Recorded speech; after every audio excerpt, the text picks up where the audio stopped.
Hai, Assalamualaikum warahmatullahi wabarakatuh. Kembali lagi di channel ini. Aku udah lama banget nggak bikin video YouTube.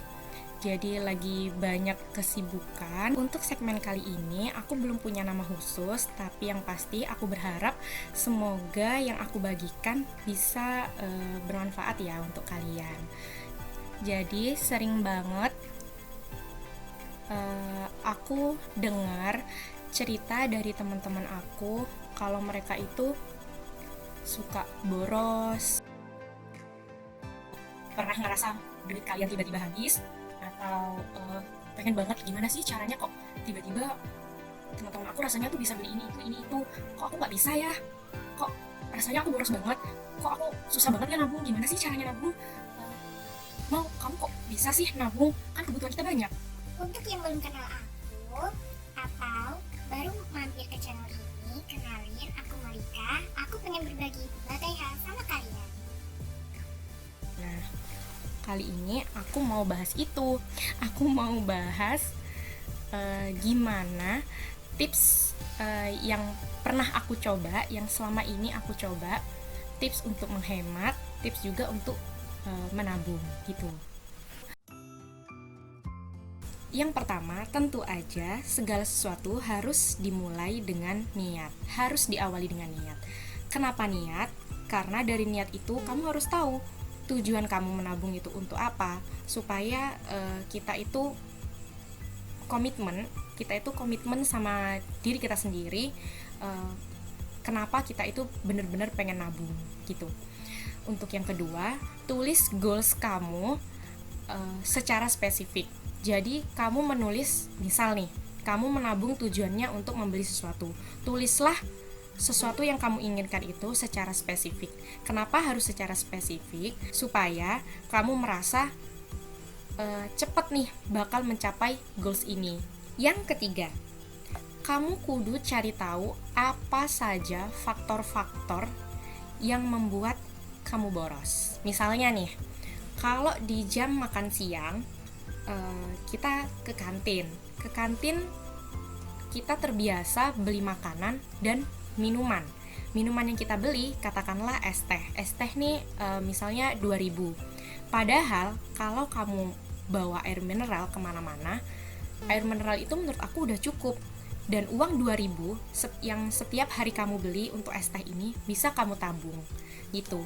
Jadi kamu cari faktor-faktor apa aja yang sebenarnya kamu punya alternatif bisa bawa dari rumah. Contohnya ya kayak makanan, biasanya kamu beli di luar, kamu mungkin bisa masak sendiri. Kalau emang terpaksa banget kamu nggak bisa masak atau memang sibuk jadi harus beli di luar, ya usahakan selalu bawa air mineral kemanapun. Dan lagi pula manfaat kamu bawa air mineral kemanapun, selain lebih ramah lingkungan, mengurangi sampah, kamu jadi nggak dehidrasi. Dan air mineral kan lebih sehat gitu kan dibanding kita minum minuman yang manis-manis gitu. Tapi aku nggak ngelarang sepenuhnya sih, itu cuma salah satu contoh. Dan menurutku contoh yang aku sebutkan tadi lumayan life changing gitu loh sewaktu aku nerapin itu. Tips yang keempat, kurangi nyemil. Atau kalau kamu nggak bisa banget nih, kayak misal aku kan anaknya suka banget nyemil, tapi menurutku masih bisa diakalin. Gimana caranya kamu berhemat dari camilan ini? Lakukan satu kali beli camilan untuk dihabiskan dalam waktu yang lama.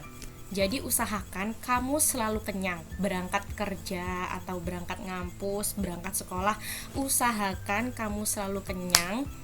Dan kalau terpaksa banget kamu lapar, it's okay kamu nyamil, tapi usahakan beli camilan yang kamu gak beli banyak, itu bakal ngerasa kenyang.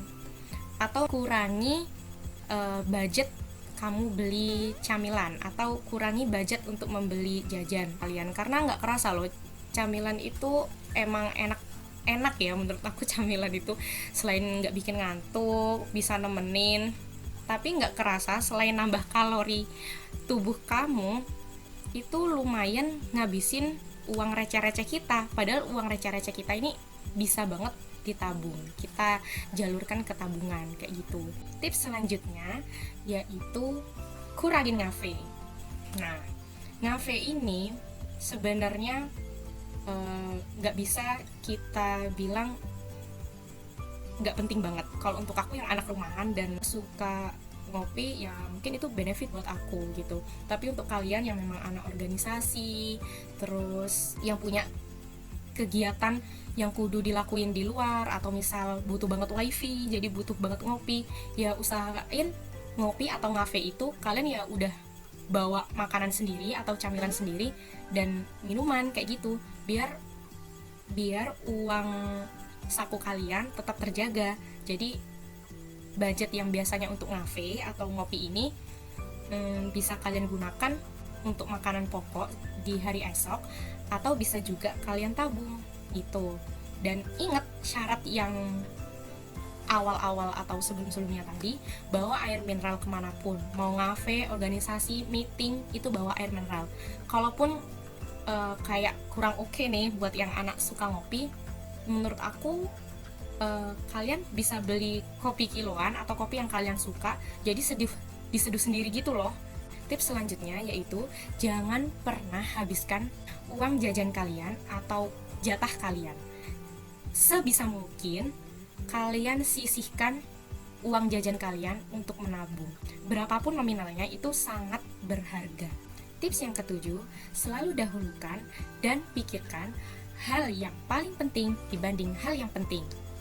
Jadi maksudnya ketika kamu kepikiran nih, kamu pengen banget, kayak udah rasanya tuh tergoda banget pengen make uang tabungan. Nah, itu kamu kudu pikirkan berkali-kali, apakah uang tabungan itu kamu keluarkan untuk kepentingan pokok karena kamu udah lama nih gak dikirim-kirim, atau gak ada transferan, atau kamu lagi gak ada pemasukan sama sekali. Itu uang tabungan boleh kamu keluarkan sebagai dana darurat, atau memang memenuhi kepentingan pokok kamu. Atau juga uang tabungan yang kamu keluarkan ini, apakah kamu pakai untuk kepentingan sesaat, karena goals kamu akan terancam bubar. Tips yang ke-8 yaitu sisihkan atau kotak-kotakan atau beri jatah. Misal nih, dalam 1 minggu kita diberi jatah 200.000. Dalam per hari kita menghabiskan atau membutuhkan berapa nih untuk makan, ditambah transport misalnya. Transport ini untuk PP kita butuh uang berapa, dan keperluan lain-lain yang menurut kamu itu penting atau untuk kebutuhan hidup. Kemudian uang untuk kebutuhan primer ini kamu pisahkan, sisanya kamu bisa alokasikan dana untuk ditabung, untuk camilan, atau untuk kebutuhan dana darurat gitu. Pokoknya yang paling penting itu selalu sediakan dana darurat dan juga dana untuk tabungan. Jadi munculkan dalam diri kamu, aku harus nabung gitu ya. Tips yang terakhir yaitu menabung bukan berarti tidak makan. Jadi aku punya temen nih, dia saking mewajibkannya nabung setiap hari, dia sampai nahan lapar gitu. Ini tuh nggak boleh, karena nabung itu kan menyisihkan, bukan memasukkan semua penghasilan kamu gitu. Jadi tetap pakai uang yang kamu punya untuk kebutuhan utama, sisa atau lebihnya usahakan ditabung. Menurut aku nggak apa-apa nggak nabung setiap hari, yang penting kamu konsisten dan berkomitmen. Apa yang lebih dari kebutuhan utama kamu masukkan ke dalam tabungan gitu guys. Nah, selanjutnya aku mau berbagi tentang cara-cara menabung.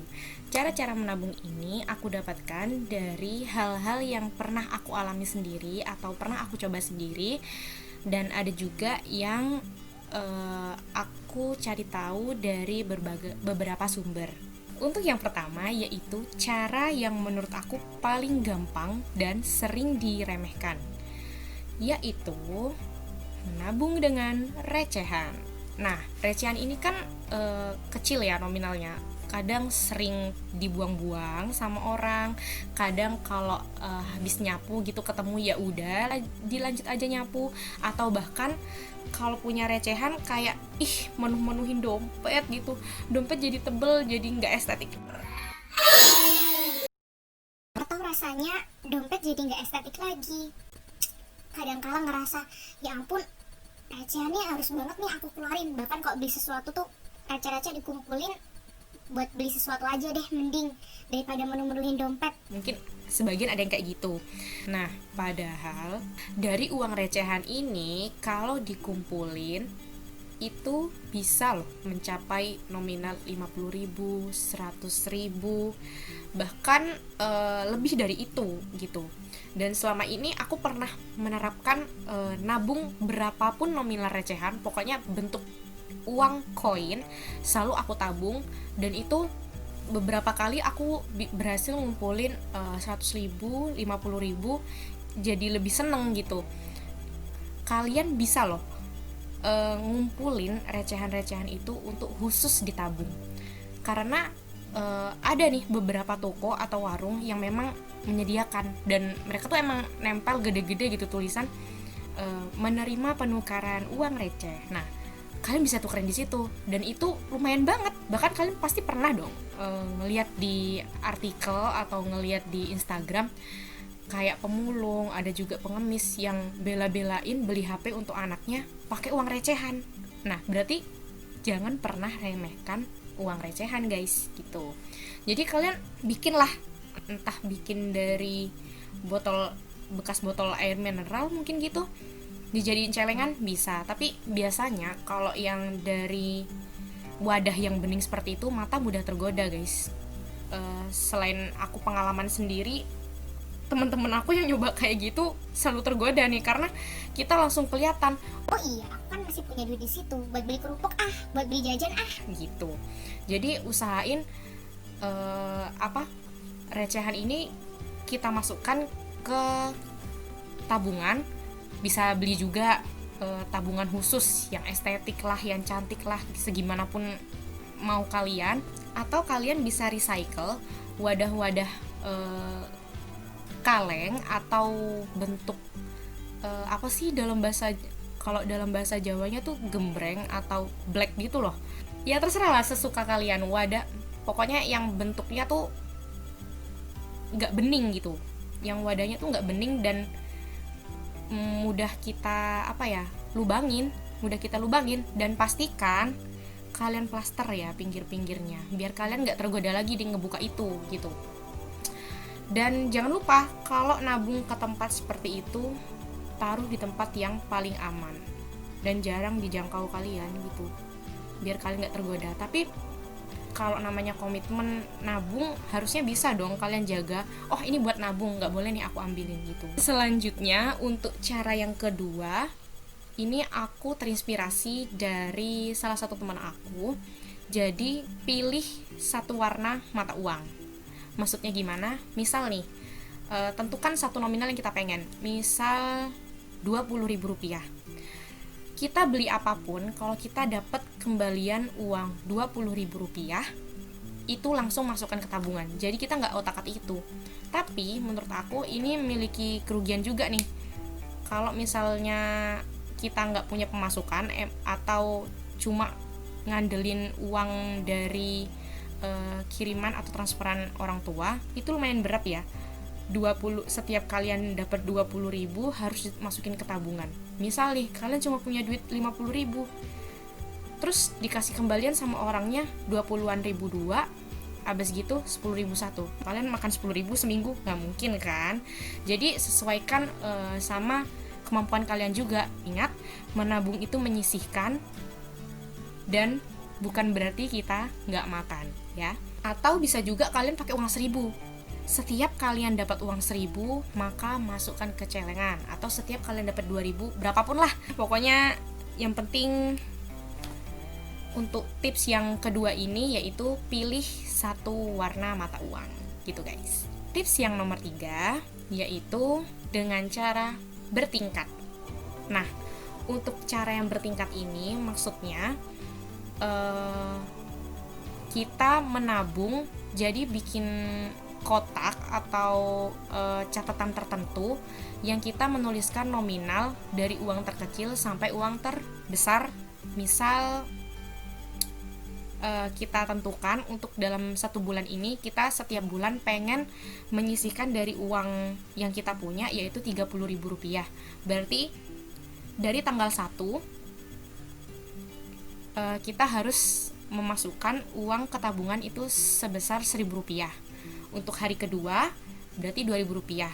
Untuk hari ketiga berarti Rp3.000, sorry. Begitu seterusnya sampai mencapai 30.000. Atau bisa juga dalam 1 bulan pengennya 100.000. Ya, jadi kalkulasikan sendiri. Kalian bikin daftar atau kotak-kotaknya sendiri untuk dalam 1 bulan.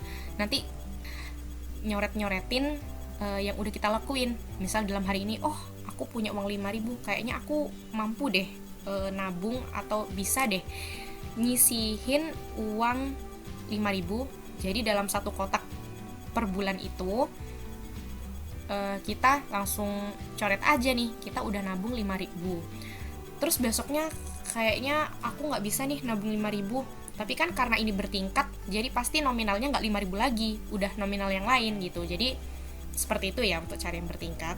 Untuk tips yang keempat yaitu pakai aplikasi Genius. Aku memang pakai, tapi emang baru tahu beberapa bulan yang lalu gitu. Ceritanya aku jalan-jalan ke suatu mall, dan di suatu mall itu ada stand Genius ini. Aku pikir Genius ini kayak tempat kursus gitu loh, maksudnya yang menawarkan jasa-jasa kursus atau pelatihan atau semacam itulah, karena namanya Genius gitu kan. Dan ternyata Genius ini adalah suatu program yang dibikin oleh Bank BTPN untuk membantu mengalokasikan dana kita lebih baik. Jadi bisa diatur untuk menabung, bisa langsung untuk transfer juga. Jadi kayak aplikasi semacam itulah.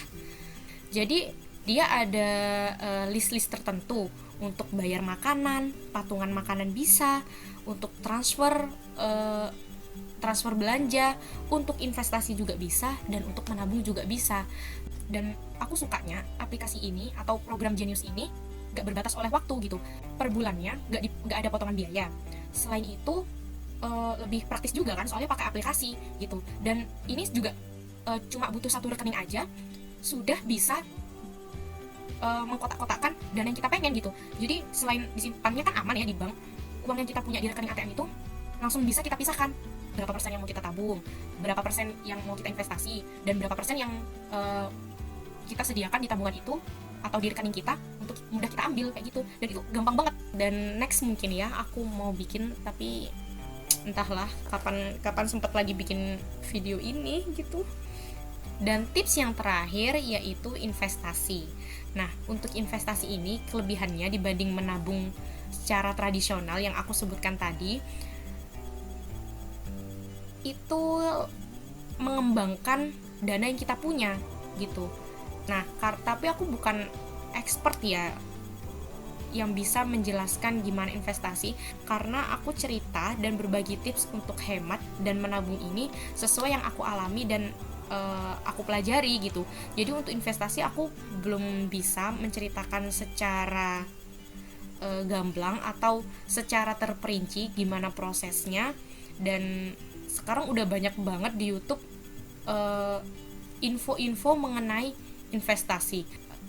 Dan menurut aku siapapun sepertinya udah harus nih dan butuh belajar investasi ini, apalagi untuk pemuda gitu kan, mumpung masih muda, siapa tahu kita bisa punya simpanan untuk masa tua gitu kan. Dan biasanya aku paling suka belajar mengenai investasi ini dari podcastnya Bang Raditya Dika atau PORD, atau juga dari di Instagram itu Ngerti Saham, ada juga di Instagram ZAP Finance, ZAP Finance, itu punyanya, aku nggak tahu itu punyanya Mbak Prita Gozi atau Mbak Prita Gozi ini jadi brand ambassador, nggak tahu. Pokoknya ada ZAP Finance. Terus ada juga Mbak Prita Gozi. Mbak Prita Gozi ini kalau kalau nerangin tuh enak banget gitu loh, terus ramah, gamblang gitu loh, jadi mudah ngertinya. Cuma ya tetap aja kita harus bener-bener mempelajarinya, karena untuk investasi ini ada resiko juga gitu selain ada kelebihannya, jadi kita harus belajar lebih mendalam gitu guys. Mungkin cukup sekian yang bisa aku bagikan sama kalian.